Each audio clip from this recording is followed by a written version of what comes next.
병원에 가라고? 돈은 어디서 나와? 매달 엄마가 받는 연금은 다 내놨잖아. 그건 엄마가 생활비로 내야 하는 거지. 엄마가 알아서 해. 차갑고 매정한 말이 새벽의 고요한 공기를 갈라놓았다. 김옥순 할머니의 며느리 목소리는 돌처럼 단단하고 한치의 연민도 없었다. 김옥순은 차가운 타일 바닥에 쓰러진 채 숨을 헐떡였다. 낡은 옷은 땀으로 흠뻑 젖었고 흐릿한 눈으로 올려다본 며느리의 눈빛은 싸늘하기만 했다. 그 눈엔 더 이상 모자간의 정이 남아있지 않았다. 할머니는 떨리는 뼈만 앙상한 손을 힘겹게 내밀며 거의 들리지 않는 약한 목소리로 말했다. 민희야, 엄마가 부탁이다. 너무 아프다. 살려다오. 하지만 며느리는 이미 고개를 돌리고 높게 묶은 머리를 툭 치며 경멸스러운 몸짓을 했다. 그리고 방문을 쾅 닫고 나가버렸다. 남은 것은 할머니의 거칠고 끊어지는 숨소리와 소름 끼치는 침묵뿐이었다. 그 문 닫히는 소리는 마치 마지막 희망의 끈을 단칼에 잘라내는 듯했다. 몸을 움직여 보려 했지만 온몸이 돌덩이처럼 무겁게 느껴졌다. 숨을 쉴 때마다 수백 개의 바늘이 가슴을 찌르는 것 같았다. 손발은 점점 차가워지고 기운은 빠져나갔다. 할머니의 눈은 누렇게 변한 천장을 바라보았다. 그 천장에 길게 갈라진 금들은 마치 할머니의 삶처럼 너덜너덜하고 초라했다. 한 방울의 눈물이 뺨을 타고 떨어져 오래된 타일 바닥을 적셨다. 그 눈물은 쓰러질 때 쏟아진 죽의 국물과 섞여 싸늘한 얼룩을 남겼다. 죽이 눌어붙은 탄내와 가스 냄새가 뒤섞여 코를 찌르며 구역질이 치밀었다. 거실에선 여전히 텔레비전 소음과 말다툼이 섞여 들렸다. 아들 재훈의 쉰 목소리가 들렸다. 돈이 어디 있냐고? 잠깐 빌리는 거라며. 근데 왜 갑자기 독촉이야? 나도 더 이상 어디서 구하냐고. 며느리의 날 선 목소리가 이어졌다. 잠깐! 당신은 맨날 잠깐이라면서 돈은 언제 갚을 건데? 아니면 어머니한테 가서 마지막 남은 결혼 반지라도 팔라고 해. 그 모진 말들이 이미 지쳐버린 할머니의 가슴을 연이어 내려치는 망치 같았다. 할머니는 눈을 감았다. 또 한 방울의 눈물이 흐르며 수많은 기억들이 스쳐갔다. 허리 굽혀 자식 키우던 세월, 한 푼 두 푼 모으며 자신은 굶고 자식은 먹였던 날들. 그렇게 키운 자식들이 한때 자신의 전부였던 이들이 이제는 자신을 짐짝처럼 쓸모없는 물건처럼 여겼다. 부엌에선 죽이 보글보글 끓으며 넘치고 국물이 바닥에 떨어져 소리를 냈다. 타는 냄새는 더욱 짙어졌지만 누구도 신경 쓰지 않았다. 할머니는 차갑고 쓸쓸한 집안에서 이미 썩어가는 기억들 속에 누워 있었다. 눈꺼풀이 천천히 감기고 숨소리는 꺼져가는 등불 같았다. 겨우 들리는 것은 약한 심장 소리와 목구멍 깊은 곳에서 울려 퍼지는 간절한 외침뿐이었다. 누가 날 병원에 좀 데려가 주면, 애들이 아직 날 사랑해 주면. 김옥순 할머니는 차디찬 바닥에 쓰러진 채 거친 숨을 몰아쉬며 가슴이 조여드는 고통에 몸부림쳤다. 흐릿해진 눈에선 눈물이 흐르고 귀에는 며느리 방문이 쾅 닫히는 소리가 무겁게 울렸다. 죽이 타는 냄새와 가스 냄새가 진동하며 구역질이 올라왔다. 밖에선 아들과 며느리의 싸움 소리가 다시 들려왔다. 그 한마디 한마디가 할머니의 심장을 찌르는 칼날 같았다. 돈은 어디 있냐고? 당신이 갚는다고 해놓고 이게 뭐야? 이제 어쩔 건데? 나도 막막하다고. 어머니한테나 물어봐. 팔만한 거 남은 게 있나? 할머니는 눈을 감았다. 눈물이 양쪽 관자놀이를 타고 흘러내리며 얼굴을 적셨다. 그 다툼 소리, 그 무심함은 이제 더 이상 낯설지 않았다. 그것들은 마치 거센 폭풍 속에 외로운 외가리 한 마리를 삼키듯 할머니를 지옥과 쓰라림의 바다에 빠뜨렸다. 현기증 속에서 오래된 기억들이 밀물처럼 밀려왔다. 마치 눈앞에서 생생히 펼쳐지듯 장면 하나하나가 또렷했다. 연금의 한 푼 한 푼을 아끼던 날들, 자신은 굶고 자식에게 먹였던 날들, 며느리의 차가운 눈빛, 그리고 잠깐만 빌린다던 약속이 어느새 당연한 권리처럼 되어버린 순간들. 모든 것이 마치 오래된 필름이 거꾸로 돌아가듯 할머니를 쓰디쓴 과거로 끌어당겼다. 애써 잊으려 했던 그 기억들이 또렷이 되살아났다. 혼미한 정신 속에서 할머니는 세월을 거슬러 몇 년 전 용기를 내어 가난한 시골을 떠나 아들과 며느리 부부가 사는 서울로 올라오던 자신을 떠올렸다. 할머니는 그때 그 결정이 옳다고 믿었다. 나이도 들었는데 이제 자식들 가까이서 살자. 집안일도 돕고 손주도 봐주고 조금이라도 힘이 되면 좋지. 이 집에 처음 발을 들였던 그날을 할머니는 잊지 않았다. 아들은 환하게 웃으며 말했다. 엄마 와주셔서 정말 좋아요. 엄마가 계셔야 우리 집이 완전해요. 그 말, 그 눈빛은 할머니의 마음을 따뜻하게 했다. 그래서 시골에서의 소박한 삶을 접고 연금 몇 푼, 헌옷 몇 벌, 약간의 약과 함께 남은 인생의 희망을 싸들고 서울로 올라온 것이었다. 처음엔 아침마다 새벽같이 일어나 죽을 끓이고 국을 끓이고 마당을 쓸고 빨래를 하며 살림을 돌봤다. 손주가 젖먹이었을 때는 안아 재우고 달래며 온 마음을 쏟았다. 할머니는 스스로 다짐했다. 애들 일에만 전념할 수 있으면 내가 힘든 건 아무것도 아니지. 하지만 그 행복은 오래가지 않았다. 몇 달 지나지 않아 아들은 돈을 빌리기 시작했다. 엄마, 사업 자금이 좀 급해. 이번 달 연금 좀 빌려주세요. 다음 달에 꼭 갚을게요. 품에 안고 키운 자식 거절할 수 없었다. 할머니의 눈에는 여전히 사랑이 어린 눈빛이 반짝였다. 그래, 가져가렴. 나중에 형편되면 갚으면 돼. 하지만 나중에는 오지 않았다. 매달 연금이 들어오자마자 아들은 말했다. 엄마, 돈은 내가 보관할게요. 엄마가 들고 있으면 위험해. 할머니는 말없이 돈을 건넸다. 가슴은 아렸지만 스스로를 달랬다. 자식이 힘들다는데 돕는 게 당연하지. 나중에 형편 좋아지면 엄마 생각 고마워하겠지. 그러나 그 나중에는 끝내 오지 않았다. 오히려 약간 몇 푼 달라고 하면 며느리의 날선 말이 돌아왔다. 약은 무슨 약이에요? 병도 없으면서 돈 아까워요. 손주에게 몰래 사준 사탕 한 봉지에도 애 버릇 나빠지게 왜 그래요? 그 돈으로 공과금이나 내세요. 밥상 앞에서는 좋은 반찬은 내주고 남은 채소나 먹었다. 손주가 맛있게 먹는 모습에 마음은 따뜻했지만 또 한편으로는 아팠다. 헤어진 옷을 꿰매 입으면서도 새 옷 하나 사지 못했다. 돈도 없는데 뭘 그렇게 낭비해요? 밤이면 복도 끝 작은 방에서 헌 침대에 몸을 웅크렸다. 그리고 들려오는 아들과 며느리의 싸움소리. 빚은 어떻게 갚을 거야? 제발 나보고 시어머니한테 물어보라 하지 마. 팔 게 뭐 남았다고. 그 말들이 매일 밤 할머니의 가슴을 칼로 도려내듯 했다. 잠 못 이루는 밤 베개를 적시며 할머니는 스스로에게 물었다. 내가 어쩌다 이렇게 짐이 되어버렸지? 내가 뭘 그렇게 잘못했나? 날이 밝아도 김옥순 할머니는 여전히 새벽같이 일어났다. 여전히 죽을 끓이고 빨래를 하고 집안을 쓸었다. 약해져 떨리는 두 손, 흐릿해진 눈으로도 멈추지 않았다. 멈추는 게 두려웠다. 며느리의 그 독한 말이 들릴까봐 무서웠다. 얻어먹으면서 힘들다고 징징대긴. 심지어 한때 그렇게 할머니를 졸졸 따르던 손주조차 이제는 잘 다가오지 않았다. 공부에 바쁘고 놀기에 바쁘고 아니면 그냥 더 이상 할머니를 필요로 하지 않았다. 할머니가 손주를 위해 뜨개질한 털목도리가 구석에 방치된 걸 볼 때마다 가슴이 찢어지는 듯 아팠다. 지금 가슴을 찌르는 통증과 거칠고 힘겨운 숨결 속에서 할머니는 오직 하나만 바랐다.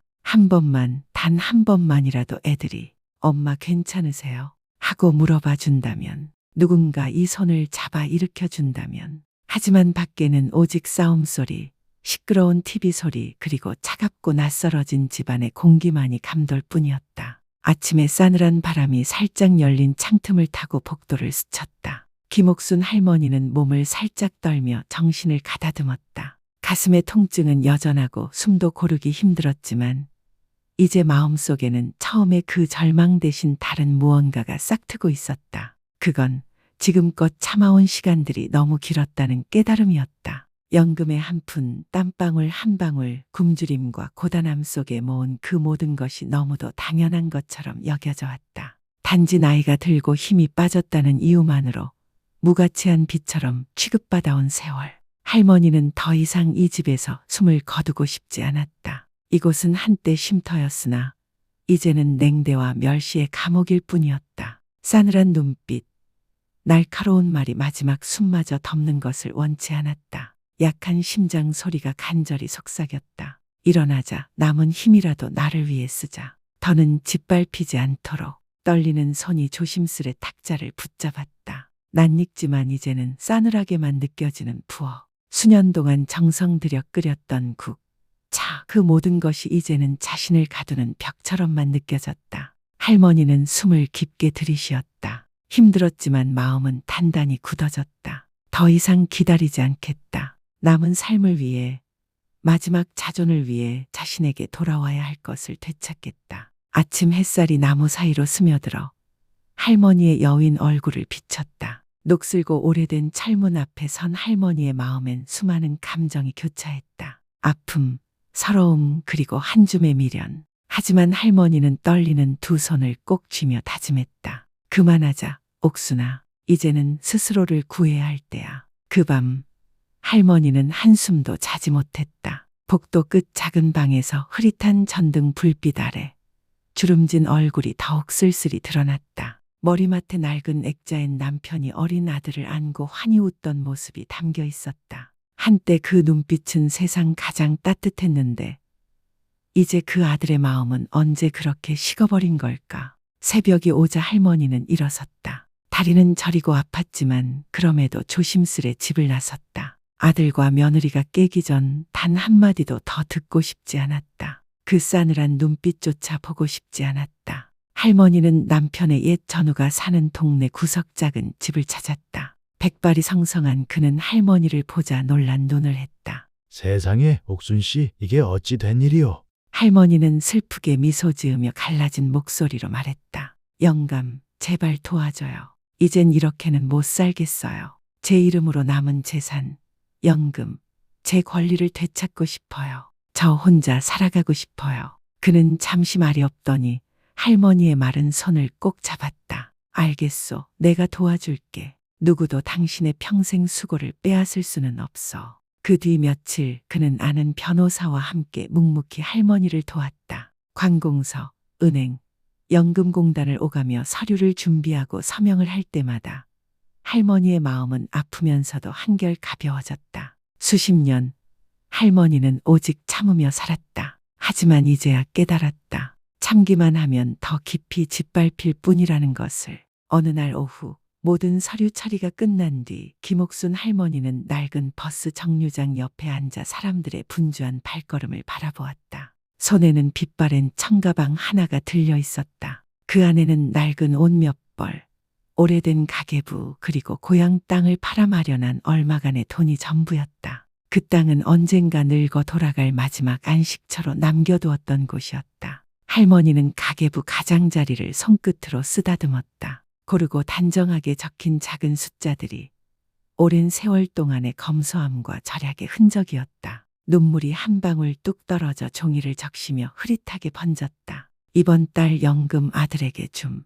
이라고 적힌 글씨가 뭉개졌다. 할머니는 깊게 숨을 들이켰다. 저녁바람이 백발이 성성한 머리칼을 스치며 도시의 먼지 냄새를 씻어냈다. 그녀는 멀리 한때 사랑과 희망이 깃들었던 그 집을 바라보았다. 이제 그 집은 그저 자신의 마음을 옥죄는 감옥일 뿐이었다. 그녀는 미련 없이 몸을 돌려 걸음을 내디뎠다. 그 작고 여윈 모습은 땅거미 진 황혼 속으로 점점 멀어졌다. 거리의 소음 속에서도 그녀의 마음에는 세월이 처음으로 가져다준 평온이 깃들었다. 저녁 바람은 나무 사이를 스치며 낙엽을 흩뿌리고 김옥순 할머니는 버스 정류장 옆에서 조용히 서 있었다. 오랜 세월 처음으로 자신의 삶을 스스로 선택했다는 해방감이 그녀의 마음을 채웠다. 손은 청가방의 손잡이를 꼭 움켜쥐었다. 그 안엔 오래된 옷가지, 약간의 돈, 그리고 세월의 흔적이 고스란히 밴 가계부가 있었다. 그녀는 잿빛 하늘을 올려다보았다. 찬바람이 옷자락을 파고들어 몸을 떨리게 했지만 눈빛은 더 이상 흐리지 않았다. 그 집은 이제 돌아볼 이유가 없는 곳이었다. 그저 세월과 아픔을 묻은 채 담담히 뒤돌아섰다. 할머니의 마음속에는 단 하나의 바람만 남아 있었다. 이제 남은 삶만큼은 사람답게 살고 싶다. 존중받지 못하고 짓밟히는 그런 나날은 이제 그만. 그날 밤 겨울바람이 낡은 기와 틈새와 헐거운 나무 창문을 파고들며 집안 가득 스산한 한기를 퍼뜨렸다. 복도 끝 작은 방, 희미한 노란 전등 아래 김옥순 할머니는 여윈 몸을 웅크리고 책상 앞에 앉았다. 오래되어 잉크가 고르지 않은 볼펜과 한 장의 하얀 종이를 꺼내 들었다. 떨리는 손끝으로 또박또박 평생의 고통과 사랑과 절망을 꾹꾹 눌러 담듯 글자를 적어내려갔다. 몇몇 글자는 눈물 방울에 젖어 번졌다. 얘들아, 오늘 밤 너희에게 이 글을 남기고 떠난다. 수십 년을 곁에 머물며 큰일은 못했어도 나는 최선을 다했다. 내 연금 한 푼까지 너희를 위해 썼고 밥 한 끼, 손주 돌보는 밤까지 온 마음을 다했다. 아무 대가 바라지 않았고 다만 너희가 행복하기만을 빌었다. 하지만 이제 알겠다. 내 늙은 모습은 너희 눈에 짐일 뿐이고 집안의 그림자일 뿐이라는 걸. 나는 원망하지 않는다. 원망은 또 다른 아픔을 낳을 뿐이니까. 그저 서운할 뿐이다. 내가 너희를 사랑한 마음이 이렇게 하찮은 것이었구나. 내가 떠나는 건 노여움 때문이 아니다. 이제 남은 삶은 냉대와 독설 없는 곳에서 살고 싶을 뿐이다. 찾지 마라. 괜히 후회하는 척도 하지 마라. 너희가 살아온 대로 내 존재 따윈 없었던 것처럼 살면 된다. 돈으로 많은 걸 살 수는 있어도 가족의 정은 살 수 없다. 그걸 잃고 나면 후회해도 소용없다는 걸 언젠가는 알게 되겠지. 너희 어머니 드림.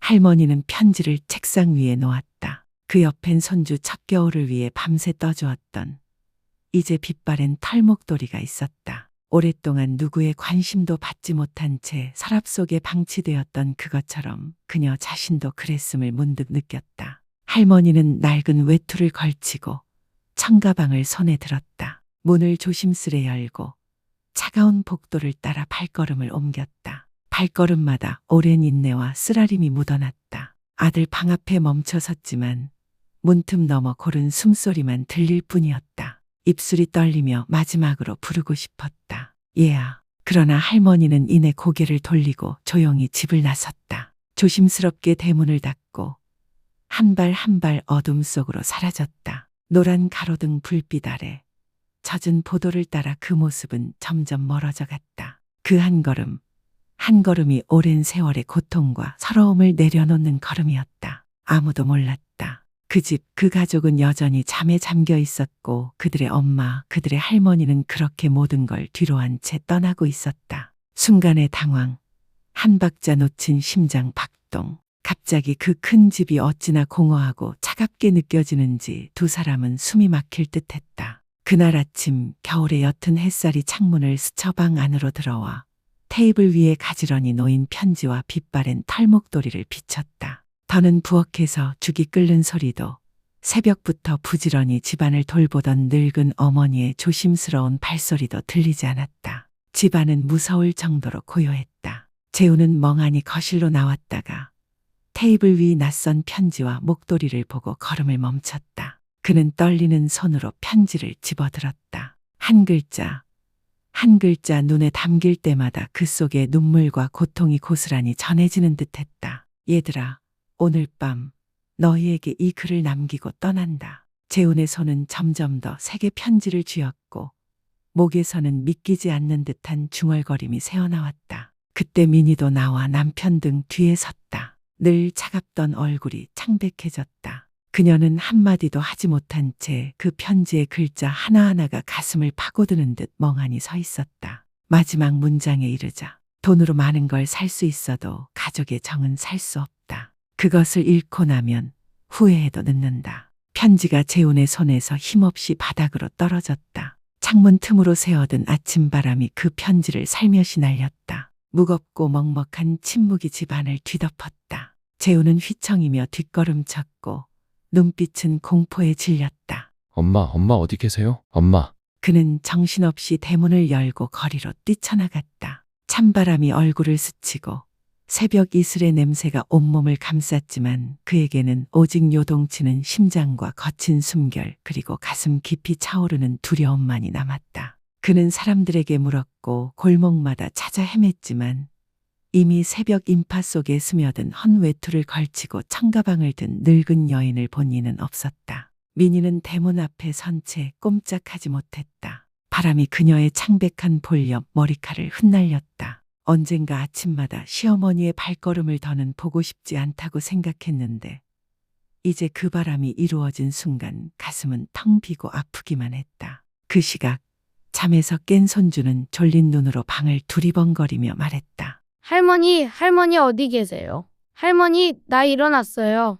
아무리 둘러봐도 할머니는 없었다. 아이의 눈가에 눈물이 맺혔다. 그는 책상 위 털목도리를 꼭 끌어안고 그 속에 얼굴을 묻었다. 낡고 희귀한 그 냄새 속에서 할머니 품의 따뜻함이 떠올랐다. 할머니, 나 착하게 말 잘 들을게요. 할머니 돌아오세요. 그 순진한 속삭임은 적막한 집안에 퍼지며 더욱 쓸쓸하고 싸늘한 공기를 더했다. 재우는 먼지투성이 옷을 입은 채 돌아왔다. 숨이 거칠게 이어지고 눈빛은 공허했다. 손에는 구겨진 편지가 쥐어져 있었다. 민희는 떨리는 입술로 무엇인가 말하려 했지만 말이 나오지 않았다. 모든 것이 너무 늦어버린 뒤였다. 그제야 그들은 깨달았다. 그저 집안의 그림자처럼 여겼던 어머니, 할머니가 사실은 이 집의 온기였고 숨결이었다는 걸. 하지만 그 모습은 이미 새벽 안개 속으로 사라지고 돌아오지 않을 길을 떠나고 있었다. 저녁이 내려앉았다. 빛바랜 햇살이 골목길을 물들였다. 사람들 틈에서 천천히 걷는 한 늙은 여인이 있었다. 헌 외투를 걸치고 청가방을 들고 굽은 허리로 한 걸음 한 걸음 내딛는 모습. 하지만 그 눈빛은 더 이상 어두움에 갇힌 눈빛이 아니었다. 외곽의 작은 버스 정류장에 멈춰선 할머니는 잿빛 하늘을 올려다보았다.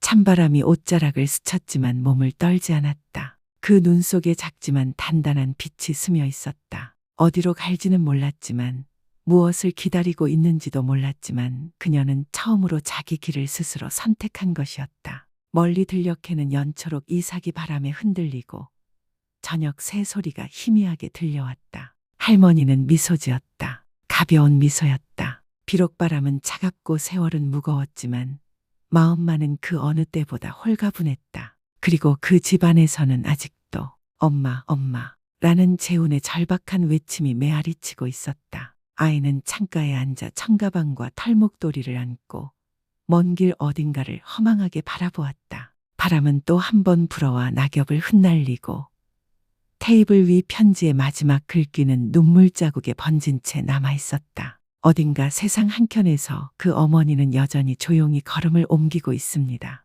뒤돌아보지 않았습니다. 그리고 그 자리에 남은 이들은 마음속으로 되묻습니다. 그때 우리가 조금만 더 따뜻했다면. 시청자 여러분, 오늘 이야기는 아마 많은 분들의 가슴 깊은 곳을 울렸을 것입니다. 평생을 자식에게 바쳤지만 마지막엔 마지막 자존을 지키기 위해 홀로 길을 떠난 한 어머니의 이야기. 이 이야기가 마음에 울림을 주었다면 댓글로 여러분의 생각과 느낌을 나눠주세요. 채널 구독과 좋아요, 영상을 가족과 친구들에게 공유하는 것도 잊지 마시고요. 함께 따뜻한 마음, 효심과 가족의 소중함을 세상에 전해요. 시청해 주셔서 감사합니다. 다음 이야기에서 다시 인사드리겠습니다.